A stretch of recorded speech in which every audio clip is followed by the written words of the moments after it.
तर हा मुद्दा जरी तुम्ही आजच्या कार्यक्रमामधनं नीट लक्षात ठेवून गेलात तरी आय एम शुअर तुमचं इन्व्हेस्टमेंट मॅनेजमेंट या क्षेत्रामध्ये अपयशी होण्याची शक्यता 99% कमी झालेली असेल.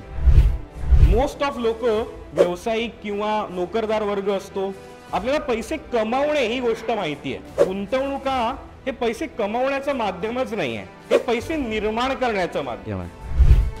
ज्यावेळेला आपण गुंतवणुका करतो त्याला पैसे कमवण्याच्या दृष्टिकोनातनं आपण गुंतवणुकांकडे बघितलं तर आपली मुळात फसगत होते.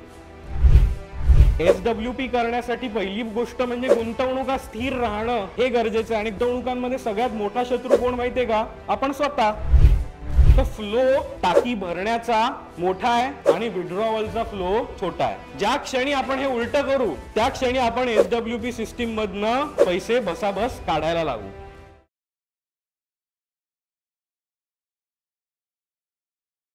नमस्कार, गुड इव्हनिंग. मला खूप छान वाटतंय तुम्हा सगळ्यांसोबत आज महाराष्ट्र टाइम्सनी बातमी दिल्यामुळे तुम्हा सगळ्यांपर्यंत हा कार्यक्रम पोहोचला आणि सगळ्या जणांना उत्सुकता असते सिस्टमॅटिक विड्रॉवल प्लान. त्यावरती माझे देखील बरेच पॉडकास्ट झाले, काही पॉडकास्टनंतर अगदी 2-2 लाख व्ह्यूज पण आले. खूप प्रश्न लोकांच्या मनात आहेत. सो त्यामुळे विचार केला की जनरली होतं कसं, इन्व्हेस्टमेंटचा एखादा प्रोग्राम होतो आणि त्या प्रोग्राममध्ये एखादा टॉपिक म्हणून SWP वरती लक्ष दिलं जातं. म्हटलं आपण एक पूर्णच छान एक 90 मिनिटाचा कार्यक्रम घेऊया ज्यामध्ये SWPचे सगळे जे काय ॲस्पेक्ट्स आहेत ते सगळे आपण कव्हर करूया. आणि डोंट वरी, तुमच्या सगळ्यांच्या प्रश्नांची उत्तरं दिल्याशिवाय मी काय हे सभागृह सोडणार नाही आहे. सो सुरुवातीला मी काही मुद्दे मांडतो आणि ते मांडून झाले की आपण प्रश्नोत्तरांमधनं देखील चर्चा करूया. सो अशा प्रकारे आपण जाऊया. सो सिस्टमॅटिक विड्रॉवल प्लान बाबत चर्चा करत असताना मला पहिला मुद्दा दिसला तो म्हणजे मार्शमेलो टेस्ट. मार्शमेलो टेस्ट खूप प्रसिद्ध अशी थिअरी आहे की ज्यामध्ये डिलेड ग्रॅटिफिकेशन शिकवलं गेलं. की अमेरिकेमध्ये हा एक्सपेरिमेंट झाला. त्या एक्सपेरिमेंटमध्ये सांगितलं गेलं होतं की 5-6 वर्षाची जी मुलं आहेत त्यांच्यासमोर एक मार्शमेलो म्हणजे एक चॉकलेट ठेवलेलं होतं आणि सांगितलं त्यांना एक्सपेरिमेंटरनी की तुम्ही हे हवं तर लगेच खाऊ शकता किंवा जर मी बाहेर जातोय आणि मी बाहेर येईपर्यंत जर तुम्ही ते खाल्लं नाहीत तर तुम्हाला अजून एक मार्शमेलो मिळेल. काही मुलांनी ते लगेच गटकावलं, कधी येतील नाही येतील, मला छान गोड गोड टॉफी समोर दिसतेय, मी खाऊन घेऊ. तर त्यांचा देखील डेटा तयार केला गेला आणि जी मुलं थांबली दुसरं मार्शमेलो मिळवण्यासाठी त्यांचा देखील डेटा तयार केला गेला आणि नंतर तो डेटा 40 वर्ष ट्रॅक केला गेला. त्यावरनं लक्षात आलं की जी मुलं दुसरा मार्शमेलो मिळवण्यासाठी थांबली होती ती आयुष्यात खूप सक्सेसफुल आहेत. सो मार्शमेलो टेस्ट आणि जी मुलं नाही थांबली त्यांना अधीरपणा त्यांच्यात खूप जास्त आहे. सो त्यामुळे तितकीशी आयुष्यात फार सक्सेसफुल नाही आहेत. मॅरिटल लाईफ पण त्यांचं फार छान नाही आहे. डिवोर्सेसचं प्रमाण खूप जास्त आहे. So this is all about marshmallow test. पण गंमत अशी आहे की ज्यावेळेला आपण गुंतवणुकांबद्दल बोलत असू तर गुंतवणुकांमध्ये यशस्वी होणारा माणूस हा बऱ्यापैकी दुसऱ्या टप्प्यातच असतो. तर त्याला काय अगदी पहिल्या टप्प्याचीच कशी माहिती द्यायची ही मला काय आजच्या कार्यक्रमाची गरज मुळीच नाही. प्रश्न असा आहे की मार्शमेलो टेस्टच्या पुढे जाऊन गुंतवणुकीचं गणित सुरू असं होतं की एक्सपेरिमेंटर परत येतो आणि म्हणतो की आता समोर 2 आहेत ना मार्शमेलो, मी परत बाहेर जातोय आणि जर येईपर्यंत तू खाल्ले नाहीस तर तुला 2 अजून मार्शमेलो मिळतील. आणि आपले इन्व्हेस्टर मंडळी लॉंग टर्म होल्डिंग वाले, सो त्यामुळे ते 2 परत मार्शमेलो मिळवतात. सो 4 होतात. एक्सपेरिमेंटर म्हणतो परत मी परत बाहेर जातोय, परत येईपर्यंत थांबलात तर 8 मार्शमेलो मिळतील. आणि दुसऱ्या उदाहरणात दाखवल्याप्रमाणे परिस्थिती आपल्यापैकी बऱ्याच जणांची होत असते की ज्यांना फक्त इन्व्हेस्टमेंटचा जो पोर्टफोलिओचा आकडा आहे तो आकडा फक्त मोठा मोठा बघत राहणं हाच एक छंद निर्माण झालेला असतो. ते पैसे काढून वापरले पण पाहिजेत, या सगळ्या बाबत अवेअरनेस नाही किंवा मनाची तयारी नसते. वेगवेगळ्या आपण परिस्थितीतनं आलेलो असतो की असे पैसे म्हणजे काटकसर, पैसे वापरताना खूप काळजी घेतली पाहिजे, हे सगळे संस्कार आपल्यावरती झालेले असतात. त्यामुळे असे पटकन तुम्हाला आता 50 ओलांडल्यानंतर कोणीतरी सांगितलं हे घ्या 5 लाख रुपये आणि पुढच्या 5 दिवसात संपवा, तरी ते कुठलं तरी असा एक तुमच्या काळात एक पिक्चर पण होता बहुतेक की लाखाची गोष्ट, की ते खर्च पण होत नाहीत. सो तशी लाखाची गोष्ट आपल्यापैकी बऱ्याच जणांची होऊ देखील शकते. पण जर आपल्याला SWP समजून घ्यायची असेल तर या मार्शमेलो टेस्टला थोडंसं आपल्याला आज बदलावं लागेल, की किमान आता 4 मार्शमेलो समोर झाल्यावरती त्या एक्सपेरिमेंटरला सांगितलं पाहिजे की आता ना मी एक मार्शमेलो मी खाणार, 3चे तुला 6 करायचे असतील तर कर, आणि 6 मार्शमेलो झाल्यावरती मी परत एक खाणार आहे, 5चे तुला 10 करायचे असतील तर कर. अशा पद्धतीने एक मार्शमेलो देखील खाता येतो आणि गुंतवणुकीचं गणित देखील मोठं करता येतं. या दोन्ही गोष्टी एकत्र करता येणं शक्य आहे. काय होतं आपल्याला ना रेग्युलेटेड अप्रोच कळत नाहीत. म्हणजे माझं बेसिक मूळ शिक्षण रुईया महाविद्यालयातनं मानसशास्त्रात झालं, आर्थिक गोष्टी, आणि I am born in equity family, मी 3री पिढी आहे, त्यामुळे डोळे उघडल्यापासून तेच बघत होतो. पण मी मानसशास्त्रात शिक्षण घेतलं त्यामुळे मला जाणवलं आहे की आपल्याकडे मानसशास्त्रीय शिक्षण तितकंसं झालं नसल्यामुळे रेग्युलेटर काय असतो म्हणजे ऑल ऑर नन अप्रोच, म्हणजे बऱ्याच जणांचा फॅन सुद्धा अशा प्रकारे बिघडलेला असतो की एकतर तो फिरतो तो 5 नंबरवरच फिरतो, नाही तर बंद राहतो. 2-3 वरती राहणारा फॅन हा बऱ्याच घरांमध्ये सापडत पण नाही. So this is a basic example of regulated approach, all or none. एकतर मी इन्व्हेस्टमेंट करणार तर मी एकदम त्याचे पोर्टफोलिओ कोटीच्या कोटी उड्डाणं घेत राहणारा आकडाच बघणार, किंवा नाही तर फक्त खर्च करणारीच पद्धत. सो ह्याच्या कुठेतरी मधली सुवर्ण रेषा साधणं हे SWPच्या नियोजनामधनं कसं करता येऊ शकतं हे आपल्याला आज समजून घ्यायचं आहे. सो गुंतवणुकीचं गणित बऱ्याच जणांचं का फसतं, तर हा मुद्दा जरी तुम्ही आजच्या कार्यक्रमामधनं नीट लक्षात ठेवून गेलात तरी आय एम शुअर तुमचं इन्व्हेस्टमेंट मॅनेजमेंट या क्षेत्रामध्ये अपयशी होण्याची शक्यता 99% कमी झालेली असेल. काय होतं, आपण मोस्ट ऑफ लोक व्यावसायिक किंवा नोकरदार वर्ग असतो, आपल्याला पैसे कमावणे ही गोष्ट माहिती आहे की मी जर नोकरीवर गेलो तर मला पैसे मिळणार, अनपेड लीव्ह झाली तर नाही मिळणार. मी जर काहीतरी व्यावसायिक असीन, डीलर वगैरे असीन, मी काहीतरी गोष्ट विकली तर मला त्यातनं काही कमिशन बिमिशन मिळेल, नाहीतर नाही मिळणार.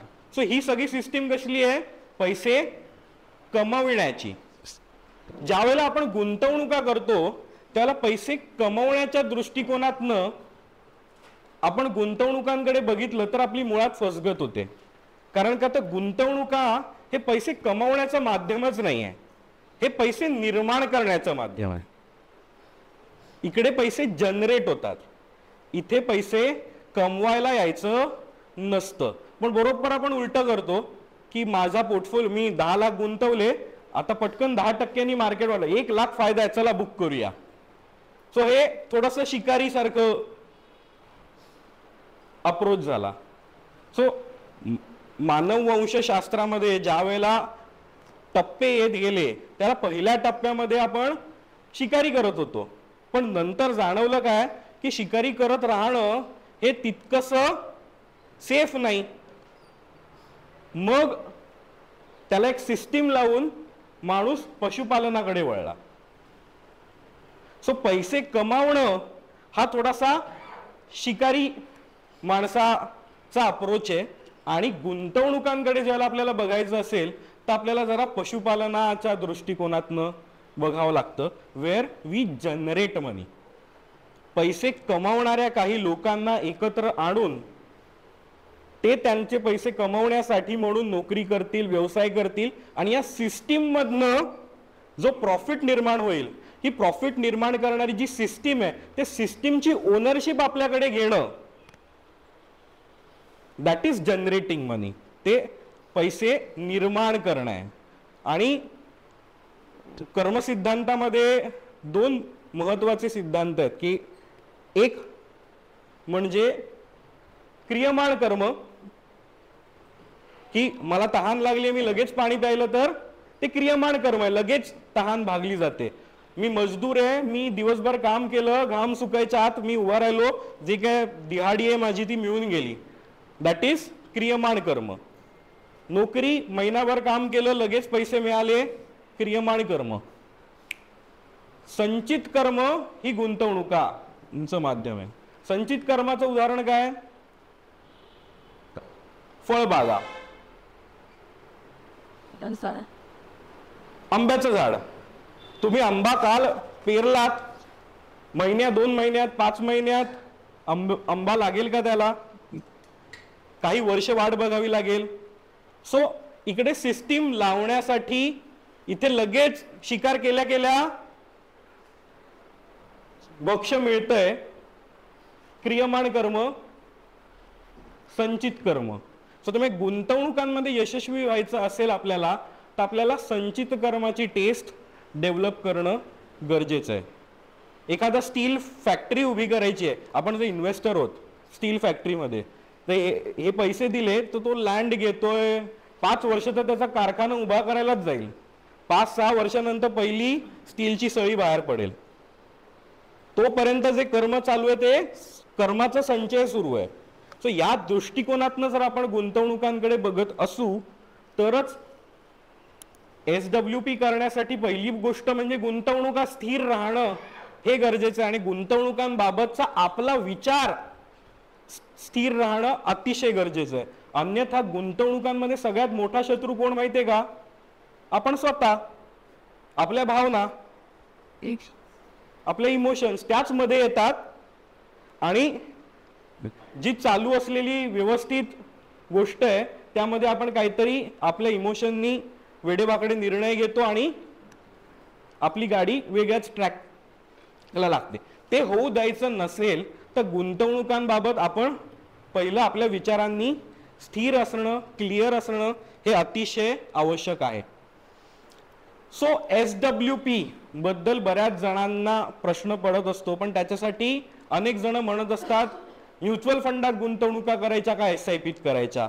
आता उलट झालं. आता म्हणतात ते SWPत करायच्या का म्युच्युअल फंडात करायच्या, का SWP करू का SIP करू? सो बरेच जण या सगळ्याला एकमेकांचे कॉम्पिटिटर किंवा रायवल बिवल पण समजतात. सो बेसिक SIP ही गुंतवणूक करण्याची पद्धत आहे आणि SWP या गुंतवणुकीचा जो पोर्टफोलिओ झालेला आहे त्या पोर्टफोलिओ मधनं एक सिस्टमॅटिक अप्रोचनी जसं आपण इन्व्हेस्ट करत होतो की एक ठरलेल्या दिवशी ठरलेली रक्कम आपल्या बँक खात्यामधनं म्युच्युअल फंडाच्या खात्यामध्ये जात होती, बरोबर त्याच्या ही उलटी गोष्ट आहे. म्युच्युअल फंडाच्या आपल्या खात्यामधनं आपण ठरलेल्या रकमेचे युनिट्स त्या दिवशी विकले जातात आणि आपल्याला खात्यामध्ये पैसे येण्याची जी व्यवस्था आहे त्या व्यवस्थेचं नाव आहे सिस्टमॅटिक विड्रॉवल प्लॅन. सो या दोन्ही गोष्टींमध्ये एक सगळ्यात महत्वाची कॉमन गोष्ट आहे ती म्हणजे सिस्टीम.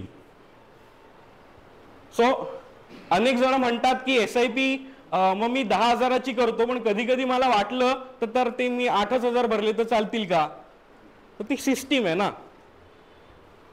सो तसंच SWP 10,000ची घेतली आहे, या महिन्यात मला वाटलं नको किंवा या महिन्यात मला 5,000चीच द्या, नाही, सिस्टीम आहे.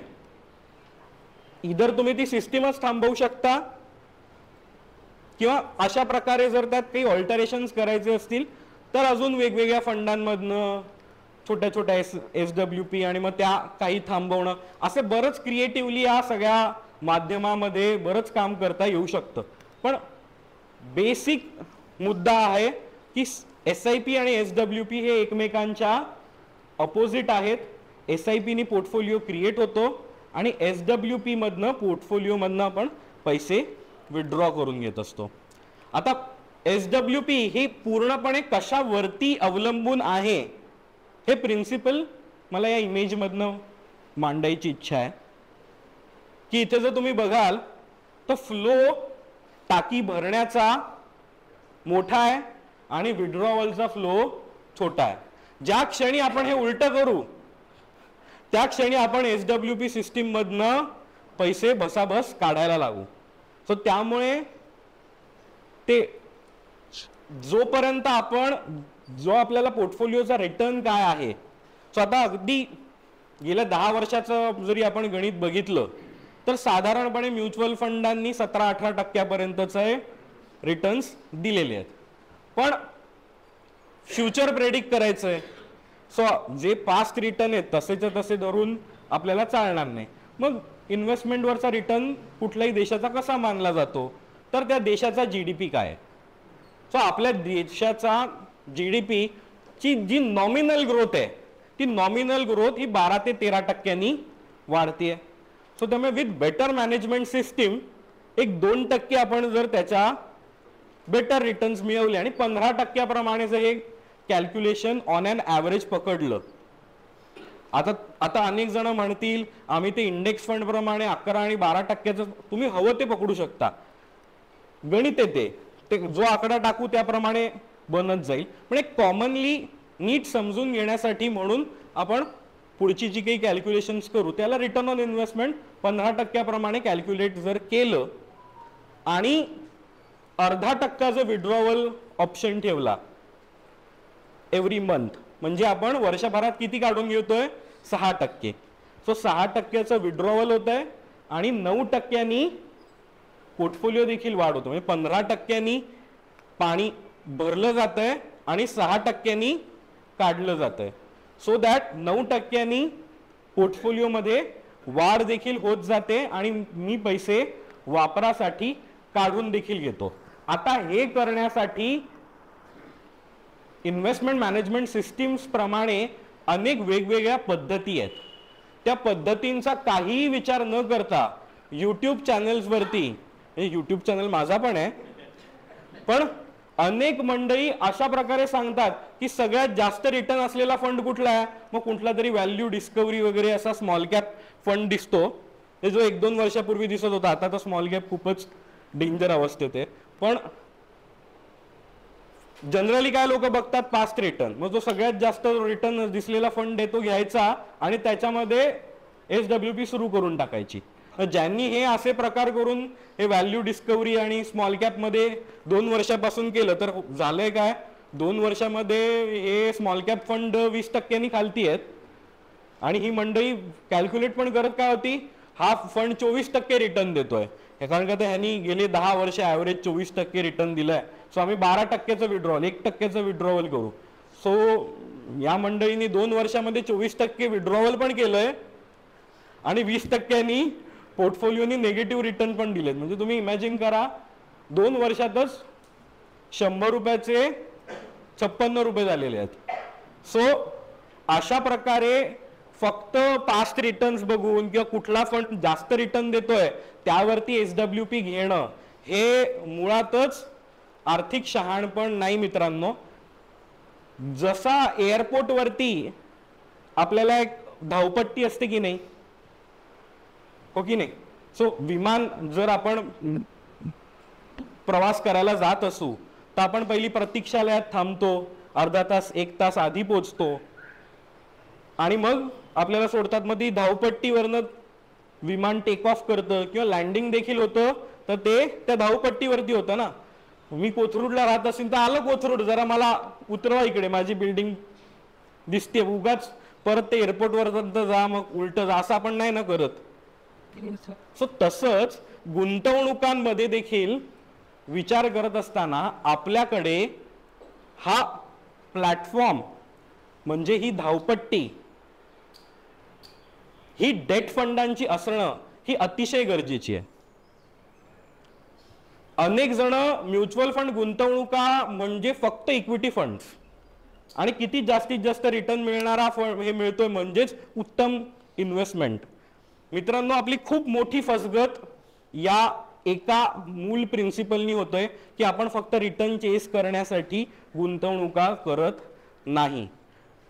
सो ती ऍडव्हर्टाईज यायची ना पूर्वी, क्या आपके टूथपेस्ट में नमक है, आठवतंय?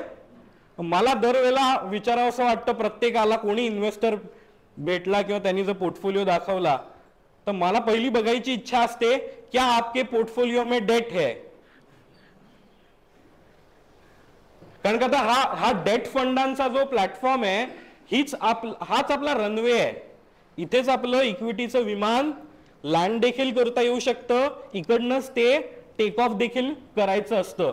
हे काहीही न करता थेट इक्विटीमध्ये जाणं किंवा पूर्ण इक्विटी फंडांमधनच हे करणं, हे माझी बिल्डिंग दिसली मी उतरतो असाच टेक्निकली विचार केला करण्यासारखा आहे. सो हे आपण टाळलं पाहिजे, तरच आपण गुंतवणुकांच्या गणितामध्ये यशस्वी ठरू शकत असतो. त्यामुळे SWP जर तुम्ही कुठल्याही व्यवस्थित NISM आणि ज्या सगळ्या एक्झाम्स क्वालिफाईड असलेल्या छानशा ॲडवायझर कडनं गुंतवणुका करत असाल तर तुम्हाला कोणी थेट इक्विटी फंडांमधनं सरसकट सजेस्ट करायला जाणार नाही.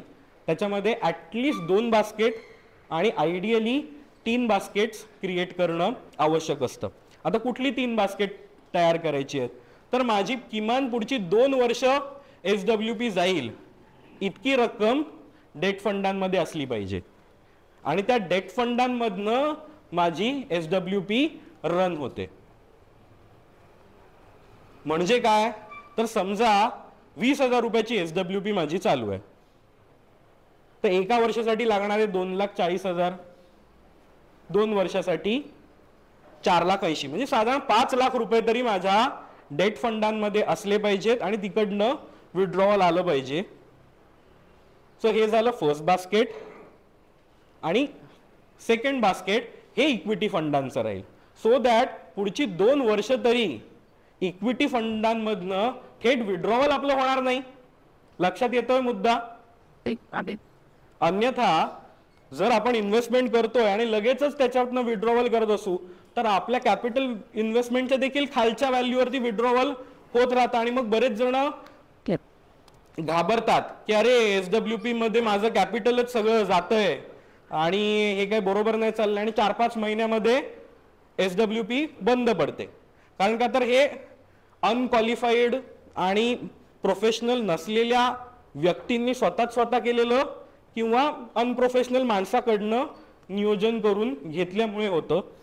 त्यामुळे हा पहिला नियम आपण पाळतोय का की बेसिक 2 बास्केटमध्ये डिवाइड असलं पाहिजे. माझ्याकडे लँड करायला देखील किंवा टेक ऑफ करण्यासाठी डेट फंडांची धावपट्टी रनवे असणं हे गरजेचं आहे. आणि बरेच जण म्हणतात की डेट फंडांची गरज तरुणांना काय, सिनियर सिटीजन्सनी ठेवा वगैरे, असं काही नाहीये. पोर्शन बदलेल पण डेट फंडांची आवश्यकता प्रत्येकाला आहे. पर्सेंटेज बदलेल, प्रत्येकाच्या आर्थिक स्थितीप्रमाणे गोष्टी बदलतील. तुमच्याकडे इतर FDs बऱ्यापैकी असतील तरी गोष्टी बदलतील. पण आता ट्रेंड असा होत चाललाय की मी पाहतोय की बरेच सिनियर सिटीजन जशी FD मॅच्युअर होते आर्थिक सल्लागाराकडे येतात किंवा स्वतः त्या कुठल्या तरी म्युच्युअल फंडाच्या योजनेमध्ये पैसे इक्विटी फंडात थेट टाकून देतात. हे पण थोडासा एक्स्ट्रीम अप्रोच, म्हणजे जो आपला फॅनचा रेग्युलेटर लक्षात ठेवा, पण रेग्युलेटर थोडासा बिघडल्याची परिस्थिती सुरू झाली की एकतर मी आधी होतो तर मी पूर्णपणे सगळं FD एके FD आणि आता FDचं व्याज दर कमी होतंय म्हणून मी पूर्ण सगळं इक्विटी का एके इक्विटी, ही दोन्ही टोकं टाळली पाहिजेत. तो रेग्युलेटर चं तारतम्य आपल्या प्रत्येकाच्या फायनान्शियल लाईफ प्रमाणे ते वेगळं असेल. म्हणून आज एखाद्या माणसासाठी ते 20% गरजेचं आहे तर कोणासाठी ते 40% गरजेचं आहे. म्हणजे तो एक गणित प्रत्येकासाठी लागू होत नाही. जसं फॅनच्या एका स्पीडवरती सगळ्यांना झोप येईल असं नाही, तसं प्रत्येकाच्या गणिताप्रमाणे ते डेट इक्विटी कंपोनंट बदलेल. पण डेट कंपोनंटची मला आवश्यकताच नाही असा टोकाचा अप्रोच मात्र टाळायला हवा. क्लिअर आहे? सो यामध्ये आयडियल लेवलवरती अजून आता जायचं असेल, हे मी सांगितलं की बेसिक गणित तरी पाळलं गेलं पाहिजे.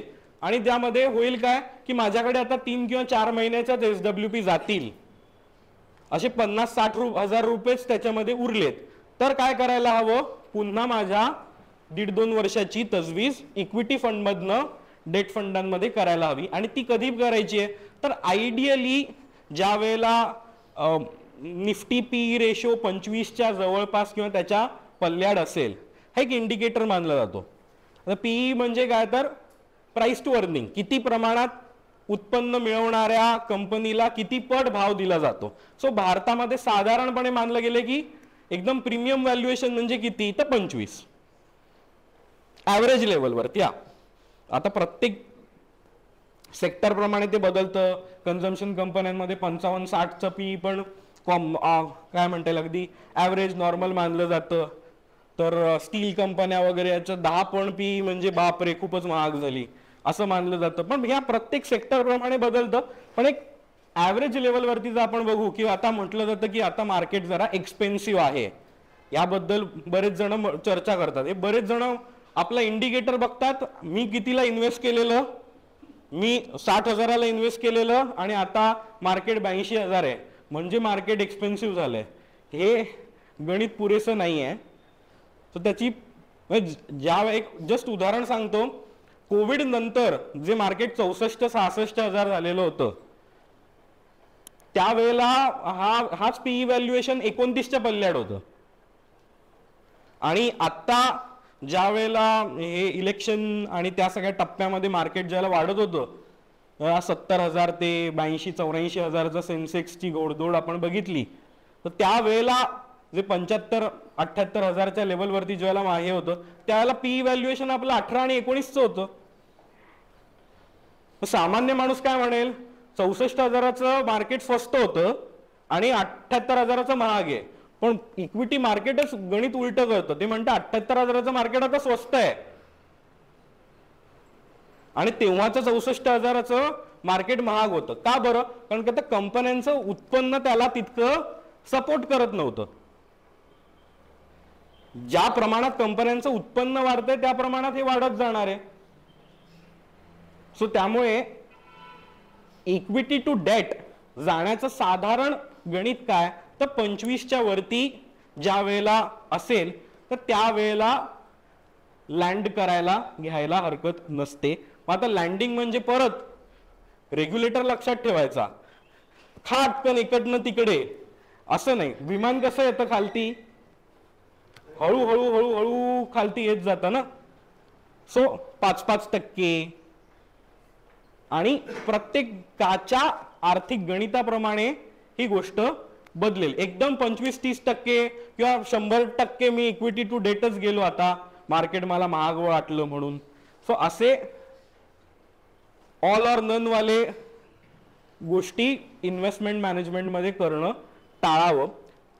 आणि आयडियल लेवलवरती तिसरं देखील बास्केट जर आपण क्रिएट करू शकलो, जर असंच ज्यावेळेला मार्केट 29-29च्या पीई व्हॅल्युएशन वरती आहे, तर त्यावेळेला माझं पुढच्या 2-2.5 वर्षांच्या SWP ची सोय देखील होऊन गेलेली असते. तरी देखील मार्केट जर वाढत चाललेलं आहे